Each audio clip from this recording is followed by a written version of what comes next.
हरिओम, मैं आचार्य सूरज कुमार। संस्कृत सूरज की इस एप्लीकेशन एवं यूट्यूब चैनल पर आपका एक बार फिर से स्वागत है। हम लोग आज जो पढ़ेंगे वर्ण विचार, जो पढ़ने का उद्देश्य है वो है STT 2024 जो संस्कृत विषय रखे हुए हैं। संस्कृत विषय से STT 2024 की परीक्षा देने वाले हैं, उनके लिए ये आज का वीडियो है। कक्षा 1 है, आज 3 जनवरी है और 3 जनवरी से कक्षा शुरू है। और हम लोग जो पढ़ेंगे, जिस चैप्टर को हम लोग पढ़ेंगे, जिस अध्याय को हम लोग पढ़ेंगे, उस अध्याय से पूर्व में प्रश्न पूछा गया है, उसको ध्यान में रखते हुए हम लोग अध्याय को पढ़ने वाले हैं। और आप लोग बड़ा विशेष ध्यान दीजिएगा। अगर आपको लग रहा है कि वर्ण विचार बड़ा आसान है, तो आसान से प्रश्नों में अक्सर देखा जाता है कि आप लोग या फिर अन्य विद्वान लोग भी फंस जाते हैं। तो आसान सा चैप्टर है और नया है, इससे पहले आप लोग कई बार पढ़ चुके हैं इस चीज को, फिर भी आज एक बार सरासर निगाहों से पूरे पाठ को पढ़ेंगे, देखेंगे और क्या क्या प्रश्न इससे पूछा गया था और क्या प्रश्न पूछ सकता है वो देखेंगे। साथ ही साथ हम लोग में इस पाठ के बाद जो मैंने PDF आप देख रहे हैं, इस पीडीएफ को पढ़ने के बाद एक NCERT द्वारा व्याकरण विधि पढ़ाया जाता है, उसको भी हम लोग इस पाठ के बाद देखेंगे। और उसमें जो प्रश्न अभ्यास प्रश्न है उसको भी आप लोगों को बनाना है और आप लोग बनाकर उसको आप व्हाट्सएप पे, जो हमारा नंबर है 8235556660, इस पे आप लोग भेज भी सकते हैं। या फिर आप जो आज पाठ पढ़ रहे हैं उसमें तो कोई भी प्रश्न आपके मन में शंका डालता है, संशय रह जाता है, उसको आप कमेंट के माध्यम से या फिर व्हाट्सएप, मेरे निजी व्हाट्सएप पर आप मैसेज कर सकते हैं।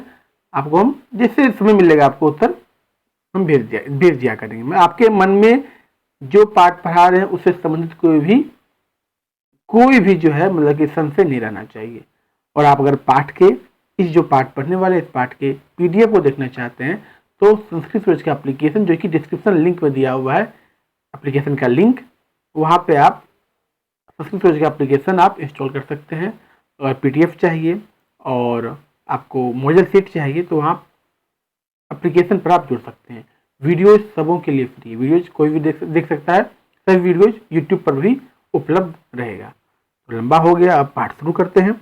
वर्ण विचार, स्वर वर्ण इसको अच के नाम से भी जानते हैं और व्यंजन वर्ण इसको हल के नाम से भी जानते हैं। जो शुरुआत अच हल जो समझ रहे हैं प्रत्याहार है, इससे पूर्व जो उन्होंने पढ़ा है संस्कृत, उनके लिए आसान है समझना। जो नए हैं, संस्कृत से उनकी कभी रुचि रही नहीं है और किसी माध्यम से वो डिग्री प्राप्त कर ली, अब चूंकि अवसर अच्छा है STT पास करके BPSC पास करके शिक्षक बनने का, तो अब पढ़ाई पर ध्यान दे रहे हैं, उनके लिए हम सरल भाषा में समझाते हुए चलेंगे। क्या है वर्ण विचार? वर्ण क्या है? तो भाषा की सबसे छोटी इकाई को वर्ण कहते हैं। भाषा की सबसे छोटी इकाई को वर्ण कहते हैं। और अक्षर क्या होता है? देखिए, वर्ण और अक्षर ये दोनों सामान्यतया सामान्य भाषा में अगर जाने तो वर्ण या अक्षर समानार्थी समझे जाते हैं। वर्ण और अक्षर जो है ये समानार्थी समझे जाते, इसलिए कहता भी है ना क्षरति इति अक्षर, अर्थात जिनका क्षरण या विनाश ना हो वे अक्षर है। हाइलाइटेड है वर्ण अथवा अक्षर। हम मुख से जिन ध्वनियों का उच्चारण करते हैं उन्हें वर्ण अथवा अक्षर कहते हैं। हम पाठ पढ़ने के बाद क्या क्या प्रश्न बना है, पूर्व में क्या प्रश्न पूछा है इस चैप्टर से, इस अध्याय से, उसको भी हम लोग देखने वाले हैं। क्या कह रहा है कि वर्ण अथवा अक्षर, हम मुख से जिन ध्वनियों का उच्चारण करते हैं उसे वर्ण या अक्षर कहते हैं। कई बार प्रश्न पूछ सकता है फंसाने के लिए, वर्ण क्या है अक्षर क्या है। देखिए, दोनों है अलग अलग चीज, लेकिन सामान्यतः वर्ण और अक्षर को समान अर्थ वाला ही समझा जाता है। जैसे बोल रहा है वर्ण अथवा अक्षर में अ, ई, उ, क, ख, ग इत्यादि, ये क्या है? वर्ण है या फिर इसको अक्षर भी कह सकते हैं। आगे है कि वर्ण दो प्रकार के होते हैं। हम लोग पूर्व से परिचित हैं इस चीज से कि वर्ण दो प्रकार के होते हैं। कौन कौन सा भाई? तो स्वर और व्यंजन, जानते हैं इस चीज को हम लोग, स्वर और व्यंजन। स्वर जिसको अच के नाम से भी जाना जाता है, जो किसी प्रत्याहार पढ़ाएंगे उसमें समझ में आ जाएगा आपको। स्वर को अच के नाम से जाना जाता है। अगर आप पहली बार देख रहे हैं, समझ रहे हैं तो याद रखिएगा इस चीज को। कहता है कि स्वयं राजन्ते इति स्वराः, स्वयं राजन्ते इति स्वराः। स्वर वे ध्वनियां हैं जिनके उच्चारण के लिए किसी अन्य वर्णों की आवश्यकता नहीं होती। मतलब स्वर जो वर्ण है उसके उच्चारण के लिए किसी अन्य वर्ण की आवश्यकता नहीं होती। जैसे बता रहा है अ, ई, उ, री, ए, ओ, ए, औ, ये जो है ये सभी स्वर, ये 9 जो आप देख रहे हैं, ये 9 अ से लेकर औ तक, ये क्या है, सभी स्वर हैं। अ, ई, उ, री, ए, ओ, ए और ये सभी स्वर हैं। और संस्कृत व्याकरण शास्त्र में स्वरों की संख्या कितनी मानी गई है? 9 मानी गई है। संस्कृत व्याकरण शास्त्र में स्वरों की संख्या 9 मानी गई है। क्योंकि अगर आप लोग इससे पूर्व पढ़ते आए होंगे किसी अन्य व्याकरण किताबों में कि स्वर की संख्या 13, तो याद रखिएगा माहेश्वर सूत्र के अनुसार या फिर संस्कृत व्याकरण शास्त्र के अनुसार स्वर की संख्या कितनी है? तो 9। या अच प्रत्याहार में जो वर्ण आप गिनेंगे उसमें स्वर की संख्या कितनी है? 9। अगर अ के बाद आ कहते हैं, आ भी तो स्वर है, दीर्घई भी स्वर है, दुर्गौ भी है, री भी है, जिसको बड़ी री के नाम से जानते हैं। ये सब जो है ना स्वर है, लेकिन ये अच प्रत्याहार के अंतर्गत अ में ही आ का समावेश है, हर्षई में ही दीर्घई का समावेश है। इस कारण ये स्वर वर्ण की जो संख्या है संस्कृत व्याकरण में 9 मानी गई है। क्या है आगे कि ये सभी स्वर अच प्रत्याहार के अंतर्गत परिगणित है। जो वर्ण आप देख रहे हैं अ से लेकर औ तक, ये अच प्रत्याहार के अंदर इसकी गिनती होती है, इसलिए स्वरों को अच भी कहा जाता है। प्रत्याहार को भी हम समझाएंगे, अच प्रत्याहार। फिलहाल यहाँ आपको थोड़ा सा इसको याद करने में प्रवृत्ति में रखिए, स्वर को अच कहा जाता है और अच प्रत्याहार में ये 9 वर्णों की गिनती होती है स्वर की, इसलिए ये 9 स्वर वर्ण हैं, जिसमें कि मूल स्वर जो है वो 5 है। मूल स्वर कितना है? ये पीडीएफ मिल जाएगा जो कोर्स लिए हुए हैं, और जो नहीं लिए हुए वो यहाँ से लिख भी सकते हैं, ठीक है। जो लिए हुए को लिखने की आवश्यकता नहीं, पीडीएफ आपको उपलब्ध हो जाएगा।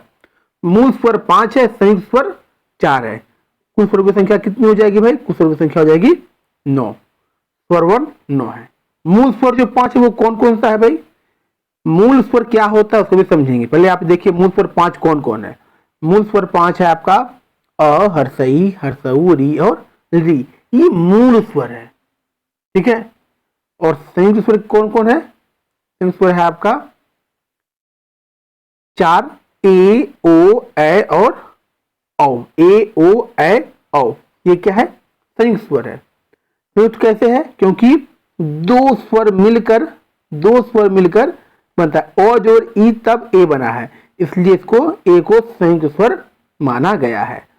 ओ जोड़ उ मिलकर तब बना है आपका ओ, इसलिए ये संयुक्त स्वर है, इसलिए ये संयुक्त स्वर है। अ जोड़ ए बराबर ए, अ जोड़ ओ बराबर औ। ये 4 जो वर्ण हम देख रहे हैं यहाँ पर, ये संयुक्त स्वर में 4 है, क्योंकि ये जो है 2 स्वर मिलकर नए स्वर की प्राप्ति हुई है, ए, ओ, ए, औ, इसलिए ये संयुक्त स्वर है। मूल स्वर इसका कोई भी टुकड़ा नहीं हो सकता है। अ, ई, उ और री और री, ये 5। ये प्रश्न पूछता है, ऐसे ही आसान प्रश्न को पूछा जाता है। इस पर अगर आप विशेष ध्यान नहीं दीजिएगा, आपको लगेगा याद है, ये तो बहुत बच्चे वाला प्रश्न है। तो ऐसे ही प्रश्न में, क्योंकि परीक्षा के समय ना जाना हुआ प्रश्न जो है, आप मतलब कि कंफ्यूजन वाली स्थिति में आप गलती कर बैठते हैं कि ये क्या स्पर्श क्या है, हर्ष क्या है, दीर्घ क्या है। आप पढ़े, कई बार पढ़े, लेकिन वहां जो है आप बेचैनी रहती है, परीक्षा की जो बेचैनी होती है, जो प्रेशर दबाव रहता है, उसमें ये गलतियां हो जाती है। इसलिए आपको ये याद रखना है कि मूल स्वर 5, संयुक्त स्वर 4, कुल स्वरों की संख्या 9, ठीक है। या अगर पूछ देगा जो संयुक्त स्वर 4 है, ए, ओ, ए, औ, पूछेगा कि औ जो है किस किस स्वर को मिलाकर बना है, तो औ बना है आपका ओ और ओ, ओ और ओ को मिलाकर औ बना है, इसलिए इसका नाम संयुक्त स्वर भी कहा गया है। संयुक्त स्वर की संख्या 4 है। तो ऐसे भी आपको याद रखना है। तो छोटी से छोटी बातों को आपको परीक्षा के दृष्टि के लिए ध्यान देना पड़ेगा, ध्यान देना चाहिए। आगे है स्वर के भेद। स्वर के भेद क्या है? तो उच्चारण समय के अनुसार स्वर के जो है 3 भेद माने गए हैं। स्वर के कितने भेद माने गए हैं? 3 भेद। किसके अनुसार? तो उच्चारण समय के अनुसार स्वर के 3 भेद माने गए हैं, ठीक है। उच्चारण समय के अनुसार स्वर के 3 भेद माने गए हैं। क्या कह रहा है? पहला है आपका कि हर्ष स्वर। कौन पहला स्वर है आपका? हर्ष स्वर, जिसको मूल स्वर के नाम से भी जानते हैं, जिसकी संख्या कितनी होती है वो मूल स्वर की? तो 5। ठीक है, इसको मूल स्वर को हर्ष स्वर के नाम से जानते हैं। 2 नाम है, हर्ष स्वर आ जाए या मूल स्वर आ जाए, कंफ्यूजन मत होइएगा। छोटू का ही नाम कुछ और है, अपर नाम धनंजय, अजय, विजय, छोटू का ही नाम है। घर में छोटा है तो उसका नाम छोटू है। हाँ, विद्यालय में दोस्तों में जो नाम है वो विजय है, अजय है, सूरज है। ठीक है, तो मूल स्वर को ही हर्ष स्वर के नाम से जाना जाता है। इसको याद, कंफ्यूजन इसमें या फिर संशय वाली स्थिति में मत आइएगा कभी, ऐसा नाम सुनिएगा तो। क्या कह रहा है कि जिन स्वरों के उच्चारण में एक मात्रा का समय लगे उन्हें हर्ष स्वर कहते हैं। जिन स्वरों के उच्चारण में कितना समय लगे? एक मात्रा का समय, उसे हर्ष स्वर कहते हैं। ये सुनने में जितना जल्दी से सुना दिया आपको बोलकर, उतना आसान नहीं है। ये प्रश्न 2019 के एसटीटी में आया था। 2019 में जो परीक्षा हुई थी उसमें जो है क्या आया था जानते हैं? उसमें आया था कि ये दीर्घ स्वर, दूसरा वाला जो है, नहीं दीर्घ नहीं तो व्यंजन स्वर था, उसमें आगे पढ़ेंगे हम लोग। तो याद रखिए आप लोग कि मूल स्वर में कितनी मात्रा का समय लगता है? तो एक मात्रा। ये मात्रा याद रखिएगा, ये मात्रा से प्रश्न पूछा जाता है। हर्ष स्वर में एक मात्रा का समय लगता है। हर्ष स्वर कौन कौन है? तो हर्ष स्वर है भाई ओ, हर्षई, हर्षऊ, री और री। ये 5 क्या है? हर्ष स्वर। और इसमें जो समय लगता है वो एक मात्रा का समय लगता है। कितना समय लगता है? एक मात्रा का। याद रहेगा आपको, याद रखिएगा। आगे है दीर्घ स्वर। क्या है? दीर्घ स्वर बोलता है जिसके उच्चारण में हर्ष स्वर से 2 गुना अर्थात 2 मात्रा का समय लगे। जिसके उच्चारण में हर्ष स्वर से 2 गुना, हर्ष स्वर में एक मात्रा का समय लगता था, हर्ष से 2 गुना 2 मात्रा का समय लगे, उसे ही दीर्घ स्वर कहते हैं। और इसकी संख्या कितनी है? इसकी संख्या है 8। कितनी संख्या है इसकी? 8। कौन कौन सा? तो आ, दीर्घई, री, री वो री नहीं है, ये है री, छोटी री है, इसको बड़ी री कह सकते हैं। ये बड़ी री कहिए, इसको याद रहेगा। आ, दीर्घई, बड़ी री, ए ओ औ। ये क्या है? ये दीर्घ स्वर है। क्या है? दीर्घ स्वर। और संस्कृत में दीर्घ स्वर की संख्या कितनी है? 8 है। प्रश्न क्या आएगा इसमें? प्रश्न आएगा दीर्घ स्वर की संख्या कितनी है? तो 8। दीर्घ स्वर में कितनी मात्रा का समय लगता है? तो 2 मात्रा का समय। देखिए क्या क्या प्रश्न बन सकता है, आपको भी ध्यान देना है। हम जो प्रश्न में हम जो देख पा रहे हैं वो आपको आगाह करते रहेंगे। आप जो प्रश्न निकाल सकते हैं उसको भी आप लोग नोट कीजिएगा, इससे ये प्रश्न छोटा से छोटा प्रश्न ये बन सकता है, ये बनता है। तो हर स्वर में 1 मात्रा, दीर्घ स्वर में 2 मात्रा का समय लगता है। तीसरा स्वर के भेद जो है उच्चारण के अनुसार, तीसरा है आपका प्लुस स्वर। क्या है तीसरा? प्लुस स्वर, जिसको मिश्र स्वर के नाम से भी जानते हैं। मिश्र स्वर हो या प्लुस स्वर हो। बोलता है इसके उच्चारण में दीर्घ से भी अधिक अर्थात 3 मात्रा का समय लगता है, इसे प्लुस स्वर कहते हैं। और इस प्रकार के स्वरों का प्रयोग पुकारने में होता है। जैसे अरे हो, जब चिल्ला के पुकारते हैं ना, चिल्लाहट वाली आवाज में, तो पुकार में जो मात्रा लगता है वो 3 मात्रा का समय लगता है। और 3 मात्रा जो समय लगता है वो कौन स्वर हुआ? तो वो हो गया आपका प्लुस स्वर। क्या हो गया? ये प्लुस स्वर। याद रहेगा। स्वर के भेद, स्वर के भेद उच्चारण के समय के अनुसार, उच्चारण समय के अनुसार स्वर के 3 भेद माने गए। कौन कौन भाई? तो पहला हर्ष, दूसरा दीर्घ और तीसरा प्लुत। याद रहेगा। हर्ष स्वर में 1 मात्रा का समय, दीर्घ स्वर में 2 मात्रा का समय और प्लुत स्वर में 3 मात्रा का समय लगता है। ठीक है। बोलता है प्लुत स्वर के बाद 3 का अंक बनाते। ये चिन्ह देख रहे हैं ना आप, ये चिन्ह देख रहे हैं 3 वाला, ये प्लुत स्वर के बाद जो है ये चिन्ह लगता है। इससे आपको पहचानने में भी आसानी हो जाएगा। ये इसमें ये प्लुत स्वर है। ओम लिखा हुआ है ना, ये लिखा हुआ है ओम। देखिए ओ और म के बीच जो है ये 3 का साइन है। इसका मतलब ये प्लुत स्वर है, ये मिश्रित स्वर है। ये क्या है? मिश्रित स्वर है। अब क्या क्या प्रश्न बना कि स्वर, हर स्वर में कितनी मात्रा का समय लगता है? मूल स्वर में कितनी मात्रा का समय लगता है? तो 1 मात्रा का समय लगता है।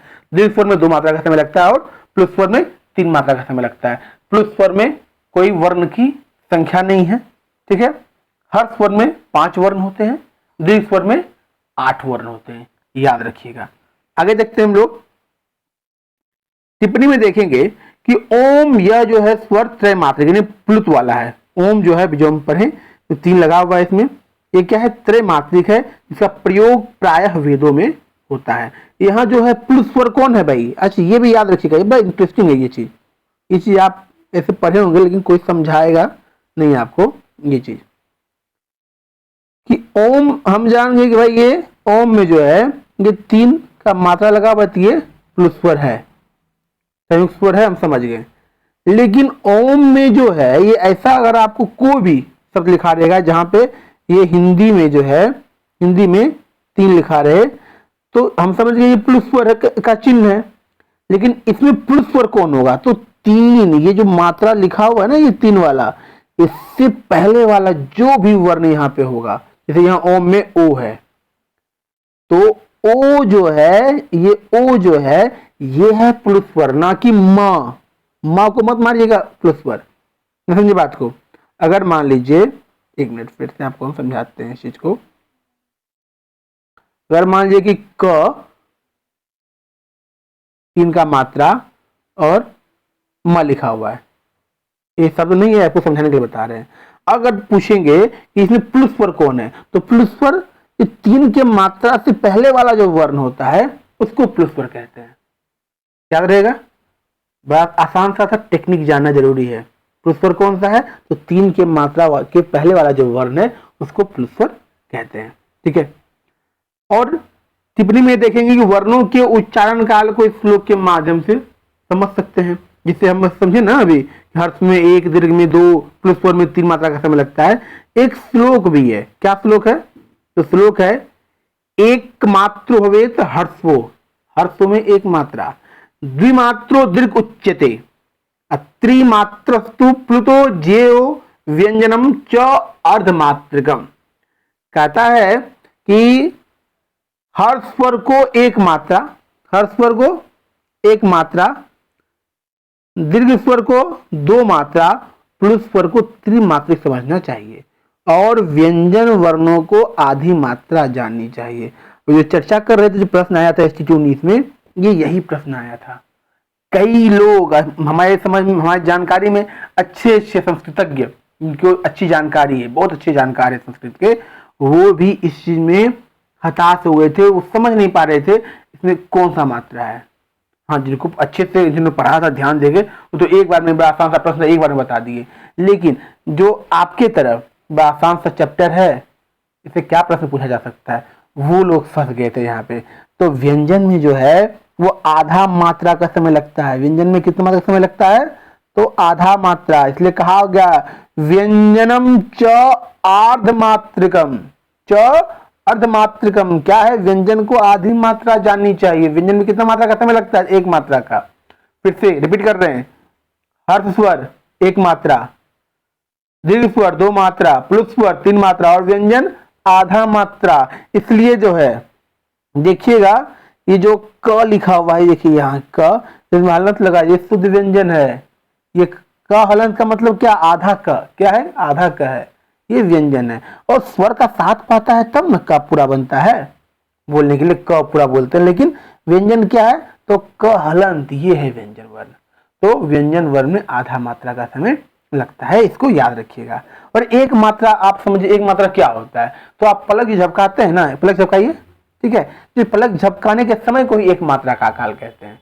अ, ई, उ, री, री, ये 1 मात्रा वाला है। आ, दीर्घई, दुर्गो, री, री, ये ए, ओ, ए, औ, ये सब 2 मात्रा का समय वाला है, ठीक है, याद रहेगा। आगे देखेंगे हम लोग व्यंजन वर्ण को, इसको कि हल के नाम से भी जाना जाता है। अन्वद भवति व्यंजनम, जिन वर्णों के उच्चारण में मुख से निकलने वाली वायु के मार्ग में कुछ अवरोध उत्पन्न होता है, बाधा उत्पन्न होता है, उसे व्यंजन वर्ण कहते हैं। और इन उच्चारण, इनका जो उच्चारण होता है बिना स्वर की सहायता से नहीं होता है, लिख भले लेते हैं, क्योंकि हम जानते हैं कि व्यंजन होता है अर्धमात्रिक, इसलिए हम लिख दिए क। लेकिन अगर हमको बोलना है ना तरीके से, तो हमको स्वर का सहायता लेना पड़ेगा, तब बोलेंगे क, कधन और इक्वल टू पूरा क बोलेंगे, और ऐसे इसको उच्चारण करना पड़ेगा, ऐसे बोलना पड़ेगा। तो बोलता उच्चारण के लिए आपको स्वर का जो है सहयोग लेना पड़ेगा, ताकि आप तरीके से बोल पाए। कलम बोले ना, कलम। अगर नहीं बोलना था, हम बिना स्वर की सहायता से बोलेंगे तो क्या अच्छी से आवाज ही नहीं समझ पाए आप लोग। तो क्योंकि कलम क ल हलंत म हलंत, ये तो गलत है ना, क्योंकि हम जानते आधा मात्रा मतलब वो वर्ण क्या है, आधा है, क आधा हो गया ना। तो कलम लिखा पाया नहीं ना, कलम लिखने के लिए, बोलने के लिए स्वर का आपको सहायता लेना पड़ेगा। इसे याद रखिएगा, व्यंजन वर्ण आधी मात्रा का होता है। टिप्पणी में क्या है कि व्याकरण में जो शुद्ध व्यंजन होंगे उन्हें हलंत के साथ ही लिखा जाता है, जैसे क च ट त प आदि। देखिए सब में हलंत लिखा हुआ है, सब में हलंत है, इसलिए इसको इन्हें अर्धमात्रिक वर्ण कहा गया है। व्यंजनम च अर्धमात्रिकम। दूसरा टिप्पणी है कि सभी व्यंजन वर्ण हल प्रत्याहार में समाहित होते हैं। और आप प्रत्याहार को इससे पूर्व पढ़े हैं तो आपको मालूम होना चाहिए, जितने व्यंजन वर्ण हैं वो हल प्रत्याहार में समाहित होते हैं। और ये प्रश्न आप देख रहे हैं ना, ये सिर्फ एसटीटी में काम नहीं आएगा, ये बीपीएससी में भी आएगा। इस बार की जो बीपीएससी की परीक्षा हुई थी, इस बार अभी रिसेंटली जो हुआ है परीक्षा जो हुई है, उसमें प्रत्याहार से 5-6 प्रश्न आ गया था। +2 वाले जो प्रश्न है उसमें +2 वाले जो अभ्यर्थी उनके लिए प्रत्याहार से प्रश्न आ गया था, और इतना आसान सा प्रश्न था कि पूछिए मत, बहुत आसान सा था, लेकिन उनके लिए आसान जो पढ़े हैं। तो अब क्या है कि अगर ये व्यंजन वर्ग पूछ देगा कि व्यंजन वर्ग 33 होता है, हम लिखा हुआ यहाँ कुल व्यंजन की संख्या कितनी है, 33 है। ये 33 व्यंजन वर्ण है, ये किस प्रत्याहार के अंदर समाहित होता है, अक अच हल और या जश।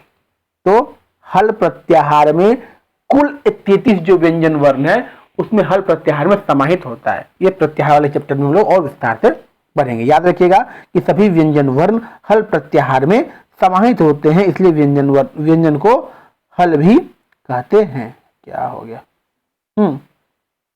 ठीक है। कुल व्यंजन वर्ण 33 माने गए हैं, जो कि माहेश्वर सूत्र के हाइवर्ड से लेकर हल तक 10 सूत्रों में कहे गए हैं। अगर आपको याद होगा, धुंधला से भी याद अगर होना होगा, तो हम जानते हैं कि माहेश्वर सूत्र की कुल संख्या 14 होती है, ठीक है। और 1 से लेकर सूत्र संख्या 1 से लेकर 4 तक जो सूत्र है उसमें स्वर वर्ण का उल्लेख होता है, यानी अच स्वर उसमें आता है। और 5वें सूत्र से लेकर 14वें सूत्र तक जो सूत्र है उसमें हल वर्ण उसमें होता है, ठीक है। तो हल वर्ण किसमें होता है, 5वें से लेकर 10वें सूत्र तक, है वर्ड से लेकर हल तक। और अयुन से लेकर अयौस तक, अयुन से लेकर अयौस तक जो वर्णों की संख्या है वो है आपका अच। याद रखिएगा ये, और प्रत्याहार भी हम लोग समझाएंगे। तो माहेश्वर सूत्र के है वर्ड से लेकर हल तक के 10 सूत्रों में कहे गए जो वर्ण है हल प्रत्याहार में सम्मिलित होते हैं, 33 वर्ण, इसको व्यंजन वर्ण भी कहते हैं। व्यंजन वर्ण को ही हल के नाम से भी जाना जाता है। व्यंजन के प्रकार, हम अभी पढ़े थे स्वर के प्रकार। स्वर उच्चारण के दृष्टिकोण से स्वर के 3 प्रकार होते हैं, हर्ष, दीर्घ और प्लुत। अब हम लोग पढ़ने वाले हैं व्यंजन के प्रकार। किसी प्रकार, हम एक ही चीज बार बार रिपीट कर रहे ताकि आप लोग को ऐसे ही याद हो जाए, अगर पहली बार आपके लिए है ये चैप्टर। तो व्यंजन के प्रकार, मुख्य रूप से व्यंजन के 3 प्रकार होते हैं जो कि माहेश्वर सूत्र में गिने गए हैं। कौन कौन सा भाई, तो पहला स्पर्श व्यंजन, दूसरा अंतःस्थ व्यंजन और तीसरा उष्म व्यंजन। व्यंजन के कितने प्रकार, 3 प्रकार माहेश्वर सूत्र में गिने गए हैं, स्पर्श, अंतःस्थ और उष्म। चतुर्थ प्रकार के व्यंजन को संयुक्त व्यंजन भी कहा गया है, लेकिन उनकी गिनती जो है माहेश्वर सूत्र में नहीं होती है। अगर कोई व्यक्ति कहे भाई व्यंजन के 4 प्रकार होते हैं जिसको संयुक्त व्यंजन भी कह देगा, बताएगा आपको, तो बताइएगा ठीक है आप सही कह रहे हैं। चूंकि संयुक्त व्यंजन की गिनती माहेश्वर सूत्रों में नहीं होती है, इसलिए व्यंजन के 3 ही प्रकार माने गए हैं, स्पर्श, अंतःस्थ और उष्म। अब स्पर्श क्या है, याद देखिए यहाँ पे स्पर्श क्या है। तो क से लेकर म तक ये व्यंजन है ना, क आधा है ना अर्धमात्रिक और म भी आधा है, तो क से लेकर म तक के व्यंजन स्पर्श व्यंजन कहलाते हैं।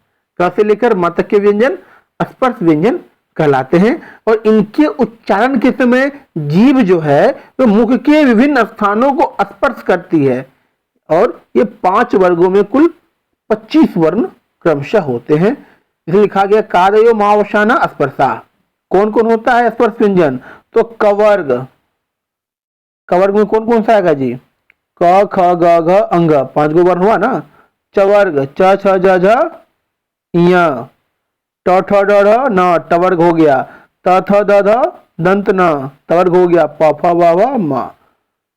ठीक है, ये 5 है क से लेके प तक, यानी पांचों वर्ग के जो 5 वर्ण है, पांचों वर्ग में 25, तो 25 वर्ण जो है उसको स्पर्श वर्ण के नाम से जाना जाता है, क वर्ग से लेकर प वर्ग तक। याद रहेगा, ये प्रश्न भी आता है, ऐसे प्रश्न कोई पूछा जाता है, क्योंकि अक्सर विद्वान पढ़े लिखे लोग फंसते हैं कहाँ पे?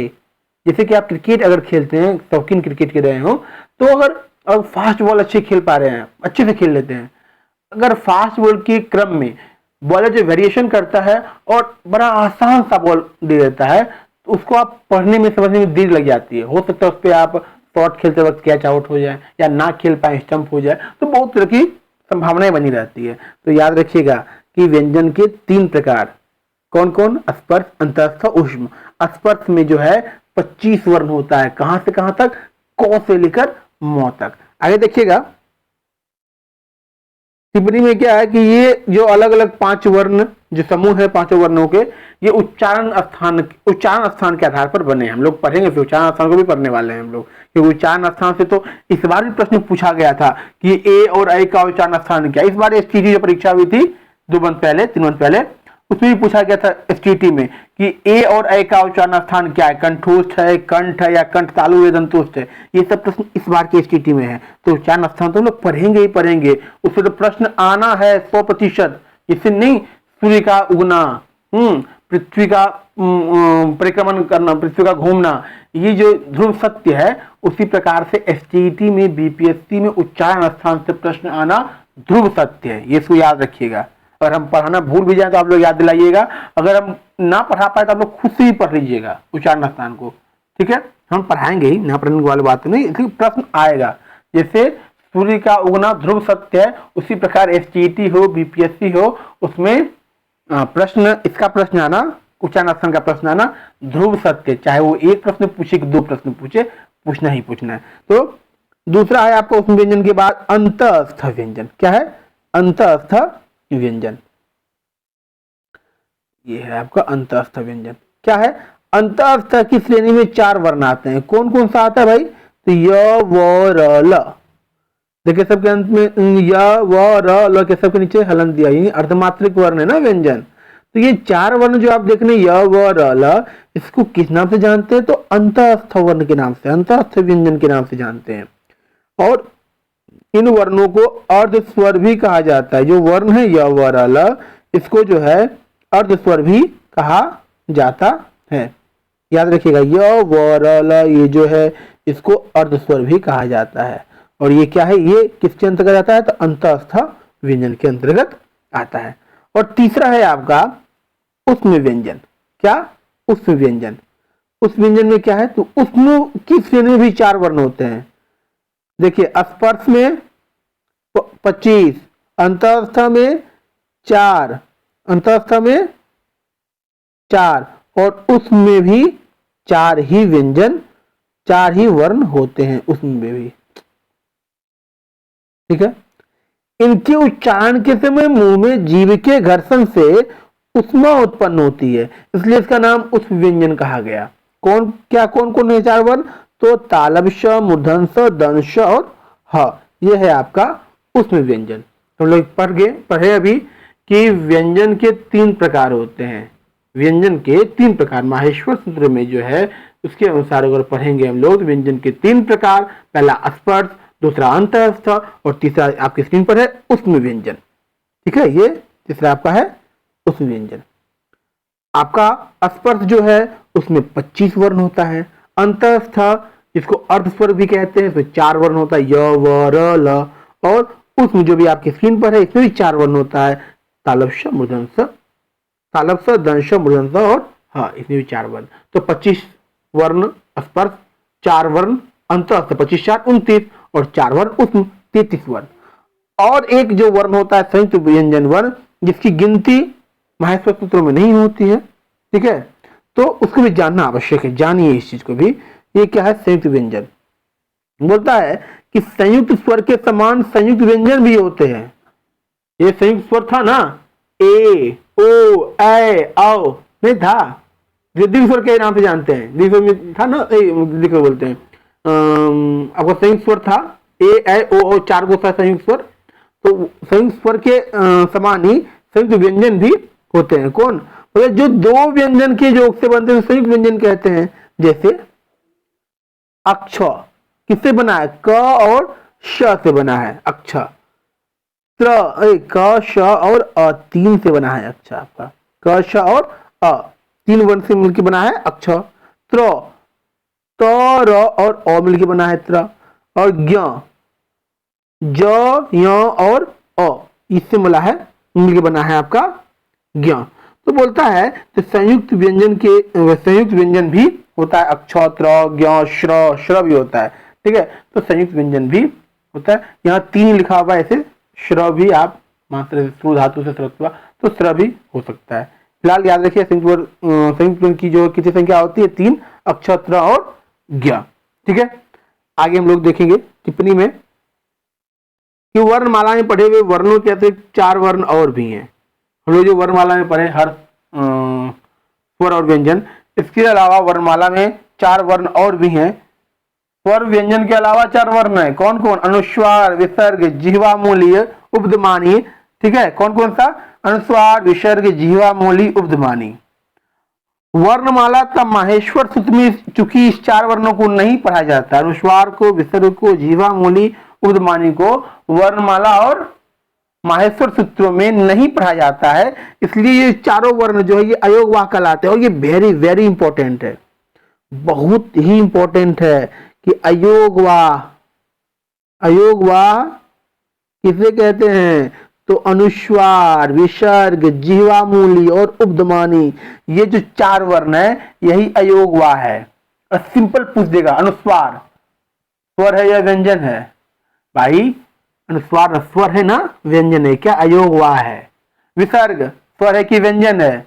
विसर्ग ना स्वर है ना, व्यंजन है, ये अयोगवाह है। जिह्वामूली स्वर है कि व्यंजन है? जिह्वामूली न स्वर है ना, व्यंजन है, अयोगवाह है। उपधमानी क्या है? स्वर है कि व्यंजन है? नहीं, ये अयोगवाह है। तो ये चीज याद रखिएगा। आसान सा तो सब याद रख रहा था, इससे पहले तो सब पढ़े हुए थे।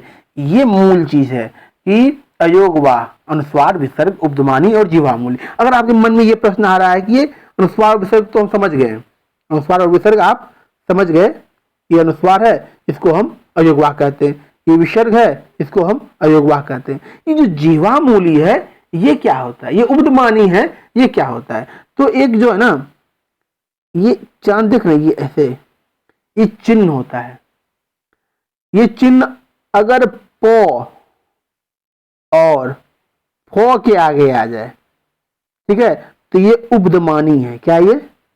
उपधमानी।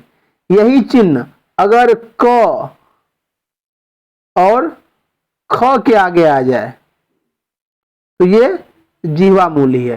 और ये चिन्ह जो है, आप जो चिन्ह देख रहे हैं 4 वर्ण के आगे आता है। इसके अलावा आपको वो सोचने की जरूरत नहीं है कि सर कहीं और तो नहीं आएगा, नहीं। ये जो चिन्ह आप देख रहे हैं, ये वाला चिन्ह, ये प फ या क ख के आगे आएगा। अगर प फ के आगे आ जाए तो उपधमानी हो जाएगा, क ख के आगे आ जाए तो जिह्वामूली हो जाएगा। हम लोग वर्ण उच्चारण स्थान में इसको और विशेष से देखने वाले हैं, क्योंकि उच्चारण स्थान में इसका भी स्थान है, ठीक है, उपधमानी और जिह्वामूली का। तो ये जो चिन्ह है, फिर से बता दें आपको, ये चिन्ह है,